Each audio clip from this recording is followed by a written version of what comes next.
ሩትዬና ደስታ በአዲስ ነገር መጥተዋል። ሩትዬ ፍቅሩን ተቀበለችው። ኦ ማይ ጋድ! ሩትዬ አሁን ገና የሚመጥናትና ከሷ ጋር የሚሄድ ሸበላ ጠንበለል ገናውን ነው ያገኘችው። አብርሃም እንግዲህ ምን ታረገዋለህ? እጅን የመሰለች ሴት በገዛ እጅ አምልጣለች እና የመቃጠልና የማልቀስ ዘመን ይሁንልክ እንላለን።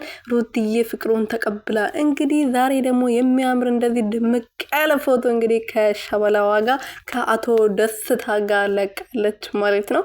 ሰላም ሰላም ቤተሰብ እንዴት ናችሁልኝ? እኔ ያለው ፈጣሪ የተመሰገነ በያላችሁበት ሰላማችሁ በዘት ትረፍረፍ ይበልልኝ። የኔ ውድና ወርቅ የሆናችሁ ቤተሰቦች ለሩትዬ ደስታ ስትመኙ የነበራችሁ በሙሉ እልልልል በሉ። ሩትዬ እንደዚህ ደስ ብሏት ፈገግ ብላ ሸበላዋን ጠንበለሏን ይዛ መታለች ማለት ነው። ትንሽ በብሩ ይመካል፣ ግን ያው እሱን ደግሞ ታስካክሏለች። ሩትዬ ናት ልጅቷና እንኳን ይሄንን አብርሽንም ሰው አድርገዋለች እና ይሄ ደግሞ ጠንበለል ቆንጅዬ ቁመናው ሸበላ ነው። እንግዲህ እንደምታዩት እንደዚህ አንድ ላይ በጣም ነው የሚያምሩት እና እንግዲህ እናያለን። ለማንኛውም ሩትዬ የመሳቅና የመደሰት ዘመን ይሁንልሽ። አብርሽ ደግሞ የማልቀስና የማዘንና እቺን የመሰለች አበባ ጽጌረዳ ከእጅ ያመለጠችኝ ብለ የምታዝንበት አመት ይሁንልክ እልሃለሁ።